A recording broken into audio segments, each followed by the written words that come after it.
All right, so it's 9 after. Inshallah, let's go ahead and start. So as usual, I'll just go ahead and mute you guys, and then inshallah, you guys can I'll unmute you at the end for the Q&A.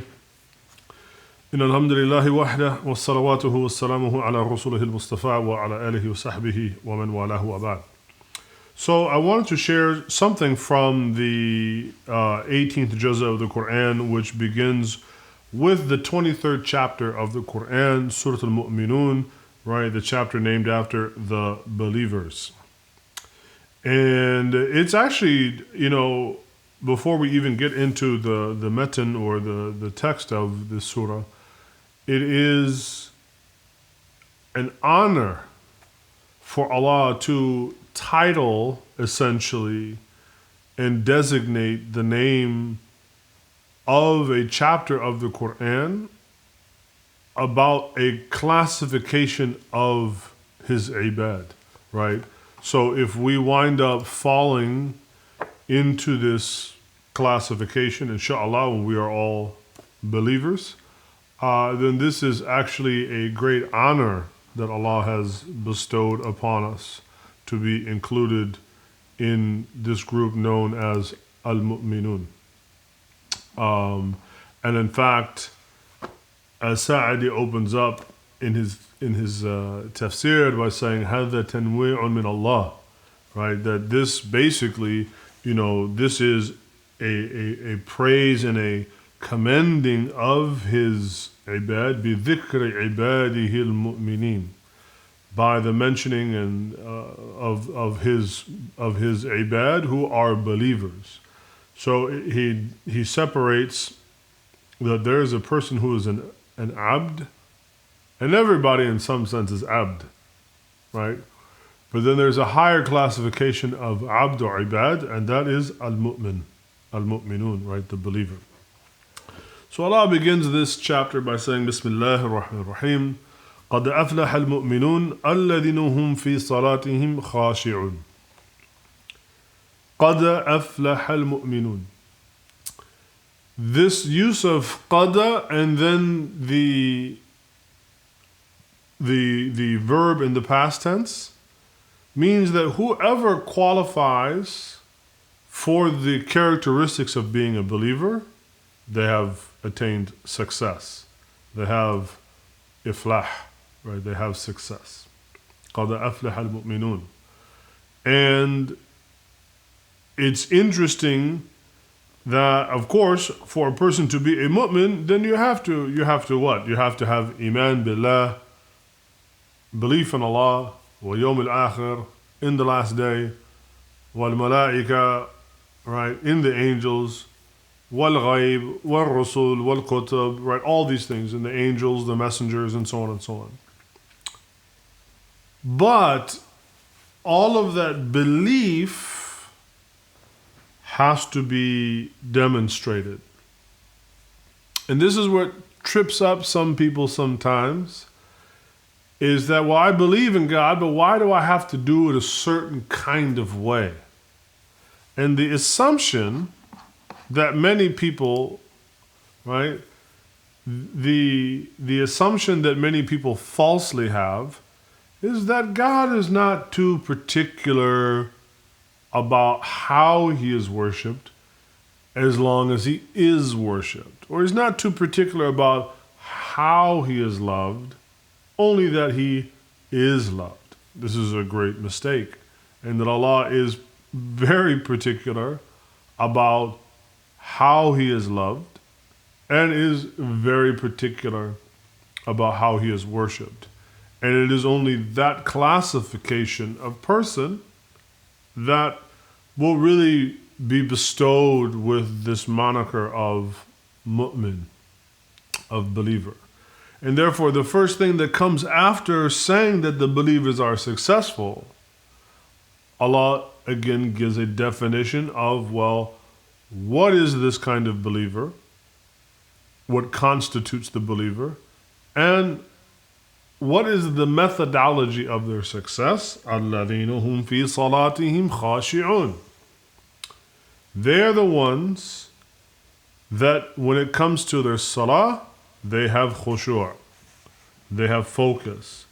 Now, we have talked before several days ago in the very beginning of Ramadan when we went over the beginning part of Surah Al-Baqarah, where Allah talks about وَاسْتَعِنُوا بِالصَّبْرِ وَالصَّلَاةِ إِنَّهَا لَكَبِيرَةٌ إِلَّا عَلَى الْخَاشِعِينَ. Right? Seek your aid and assistance with Allah, right? First with perseverance and then with prayer, right? And that will be an enormous task, a difficult, enormous task, except for al-khashi'in, right? The people of khushu', alladhina hum, right? يَظُنُّونَ أَنَّهُمْ مُلَاقُ رَبِّهِمْ, that they know they're going to meet their Lord. So when you're wondering, well, what do these words mean? Mu'min is what? A person that demonstrates their faith in a particular way by doing salah. And as we know, salah does not only just mean prayer, because many religions have a prayer, but only one of them has a salah, right? The salah, the prayer in Islam, as we know, is very unique. It has particular times when it can be done, and even a few times of which it cannot. It has a particular ordering of movements and words, and so it's particular. Allah is particular, and He is particular about who He takes into His qurba, into it draws Him close, is the mu'min.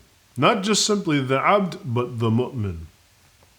And that mu'min is the one that when it comes to their salah, they perform their salah as if they know that they are going to go meet their Lord. Right? They perform the salah knowing that they were going to meet their Lord. And As-Sa'adi mentions, he says, وَذَكَرَ فَلَاحَهُمْ وَسَعَادَتَهُمْ بِأَيٍّ شَيْءٌ وَصَلُوا إِلَى ذَلِكَ. Right? And therefore, it talks about their happiness and their sa'ada, right? And that they actually, a believer should be happy just by being mentioned by Allah. Now, of course, you and I cannot be mentioned by Allah in name in the Qur'an, right? It will not mention Ahmed or Ashraf or Danya or Mark, but it does say قَدْ أَفْلَحَ الْمُؤْمِنُونَ. So inshallah, it's kind of saying something about me. Inshallah, if I can meet this criterion, as we will see, these qualifications. And he says, شَيْءٌ وَصَلُوا إِلَى ذَلِكَ وَفِي ضِمْنِ ذَلِكَ الْحَثْ عَلَى الْإِتِّصَافِ بِصِفَاتِهِمْ وَتَرْغِيبُ فِيهَا.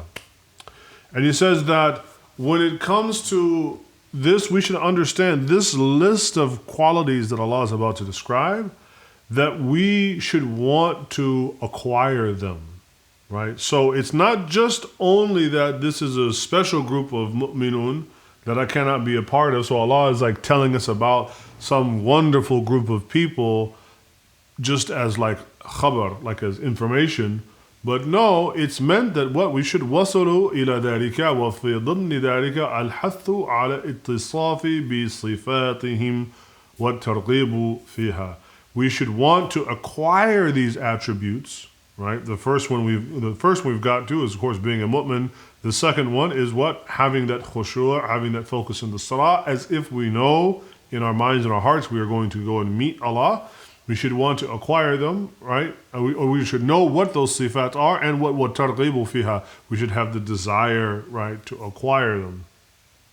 And he says, by doing so, right, we can essentially ascertain a kind of mizan.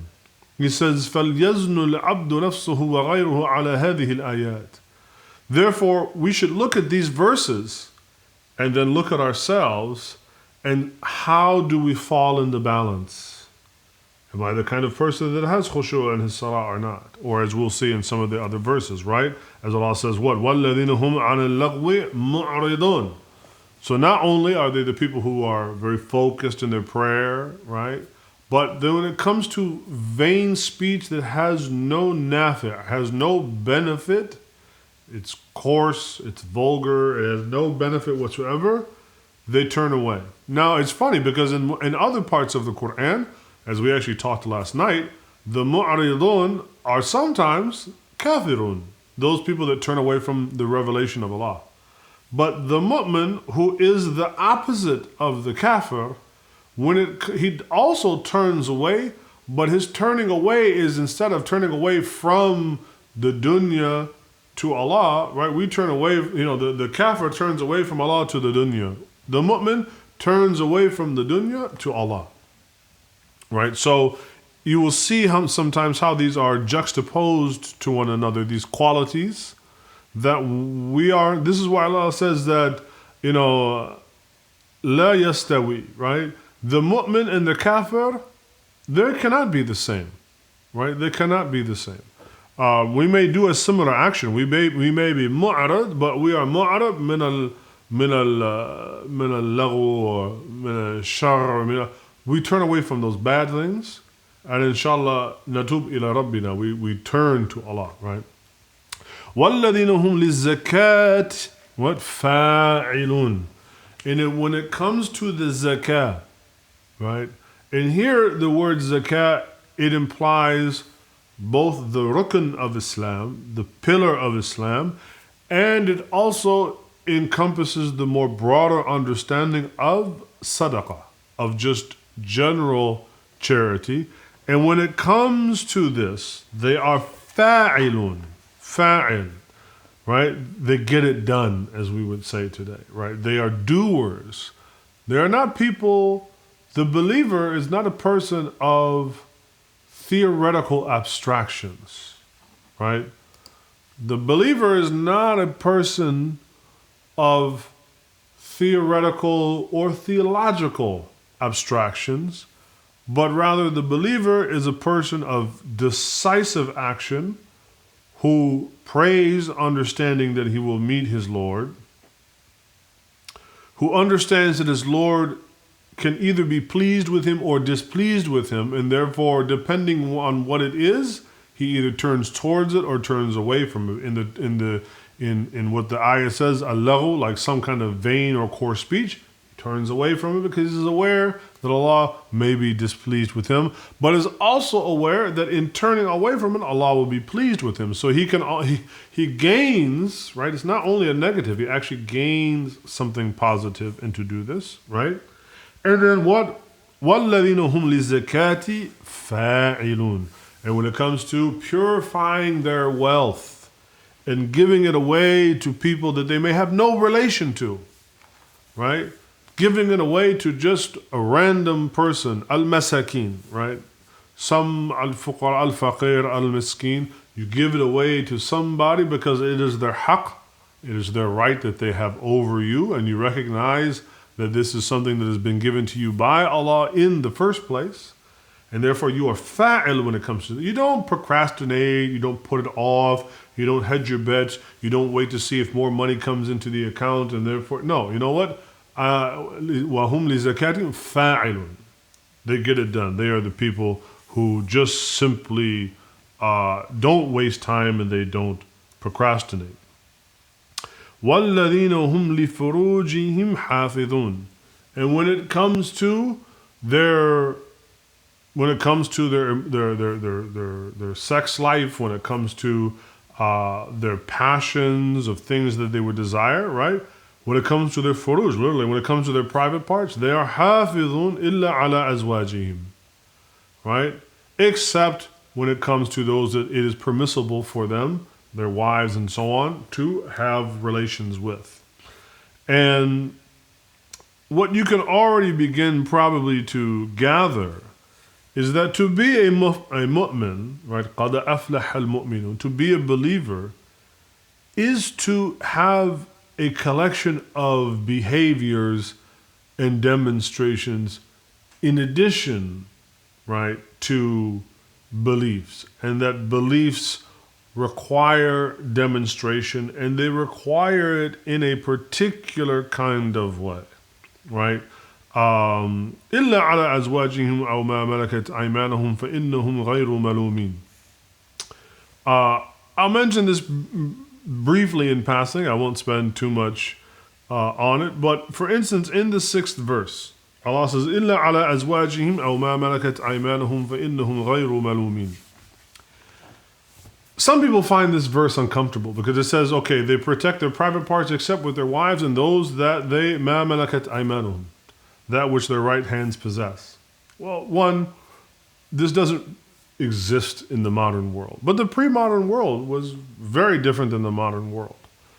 But there is something really amazing about Islam that is a combination of high things to achieve, high aspirational things, right?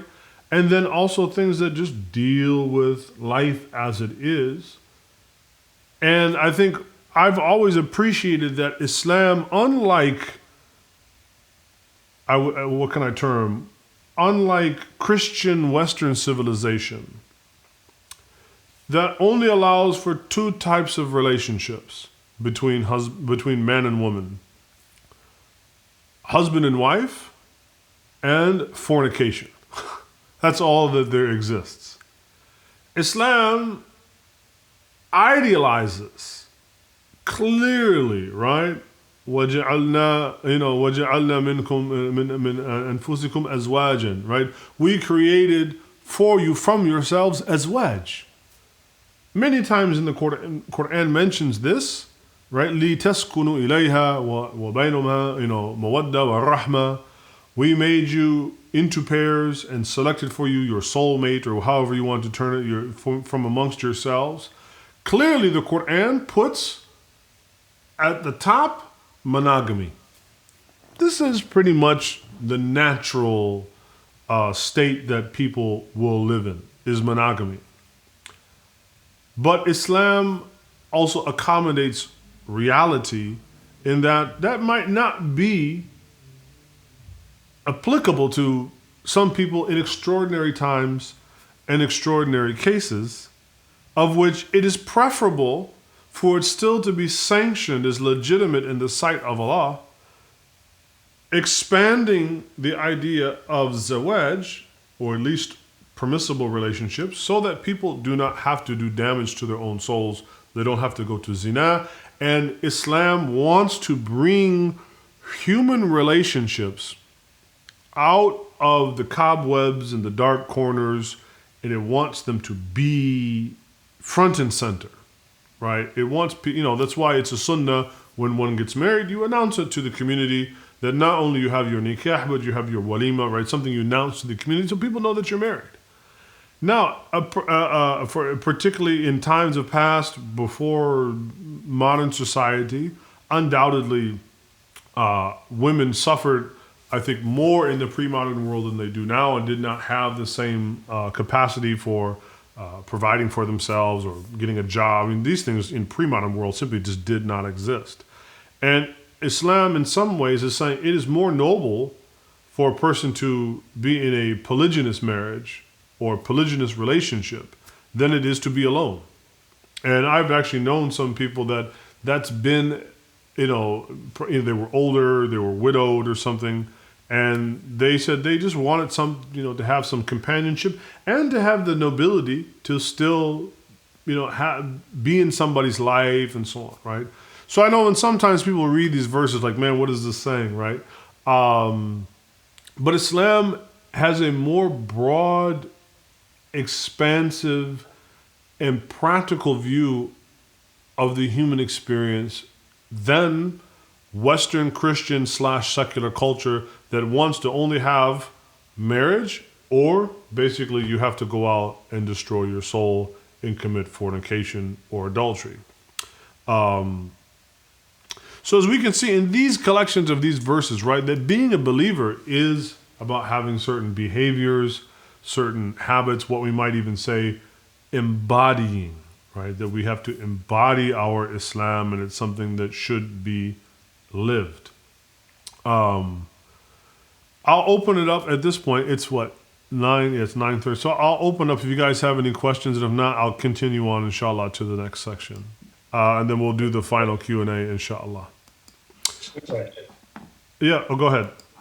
So if our actions and our prayers and our ways of worshiping are specific, what is God's interpretation, or what is Islam's interpretation? If we, I kind of know the answer to this, but I want the official answer is, if we are incorrect, or we didn't do it right, but we thought we did, or we interpreted the rules incorrectly, or something like that. Sure. No. When I say, I don't want to make it sound like this is a Rubik's cube or something, right?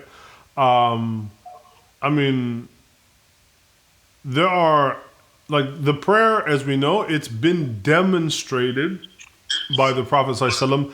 This is how you do prayer. This is how you do salah. This is how you make wudu. Okay? Now, if you make wudu one day and you forget, right? Oh, I started with my left hand and then my right, right?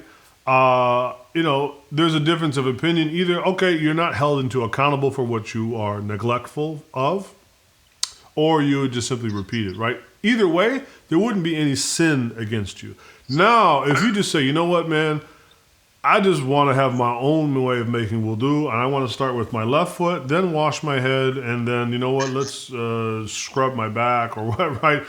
Now you've gone into something that would be blameworthy and sinful, because you are trying to change with something that has been cemented by the Qur'an and by a demonstration of the Prophet ﷺ, right? So, there's always leniency if a person makes a mistake out of innocent ignorance, so to speak, or just neglectful, thoughtfulness, you forgot something, right? That's different than, I'm gonna just do my own way. I'm gonna just make it up myself, right? Those are two very, very, very different things. Thank you. Sure. So as we continue on, and we only got a few minutes here left, right? Allah begins by, again, this is the gold medal to achieve. Be a believer, those who do their prayer with focus, those that turn away from vain speech, those that pay their zakat right away, those that such and such and such. And then Allah goes and then flips it and takes us back to the very beginning. وَلَقَدْ خَلَقَنَا الْإِنسَانَ مِنْ سُلَالَةٍ مِّن طِينٍ. And we created you from this sulala min tin, a kind of clay, right? Right? ثُمَّ جَعَلْنَاهُ نُطْفَةً فِي قَرَارٍ مَكِينٍ. And then you were just made from a drop of nutfa, of like semen, right? Just put into a receptacle, right? Into the womb. ثُمَّ خَلَقَنَا النُّطْفَةَ عَلَقَةً. We know this, right? Then you were made from that into a drop, and then a formed drop into a lump, and then a lump into bones. Like basically taking you all the way to the progression. You have to aspire for this very high thing, being a mu'min that does all these wonderful things. But at the same time, you're created from very lowly, base stuff. Meaning what? Be humble. In your pursuit of being a believer, be humble. Because you come from the most simple stuff, right? You come from base, simple things. And therefore, the only thing that makes us special in this life, and especially in the next, is our belief and our actions in Allah. That's the only thing that makes us special. Not our zip code, not our tribe, not our ethnicity, not our degree, not our pedigree. None of that is what, because we all come from this, right? Nutfa and alaqa and, madgha, and we come from these very basic things, right? Basic things. So it's a reminder that in our pursuit of being mu'minun, right, don't get too high and mighty because Allah says we succeeded. Don't think that this success is something that we did, but rather it is a success that Allah has granted to us, right? And He says that, ثُمَّ إِنَّكُمْ بَعْدَ ذَلِكَ لَمَيِّتُونَ. And after all of that, after being created from nothing into a little drop and a few cells and growing to a bone and coming out of the womb and growing, what? You're eventually going to die.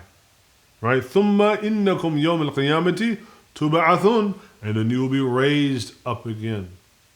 So we're going to go through these cycles, right? We're going to go through all these amazing, we have this incredible journey, right? From created as a soul, then placed into the womb, and then out, and then grow, and then die, go into the ground, come out of the ground, come back. Like, this is an amazing journey that we are on. And one of the essential qualities that we need to acquire is one of humility, even in pursuing the height of heights, which is to be, inshallah, a believer, to be counted amongst the believers that Allah says, قَدْ أَفْلَحَ الْمُؤْمِنُونَ, that have been successful. So I'll go ahead and open it back up to any Q&A. I know we've got about 5 minutes left. If you have any questions, inshallah, before we get out of here. I have a question about the topic I've asked you before. The Eid prayer at home.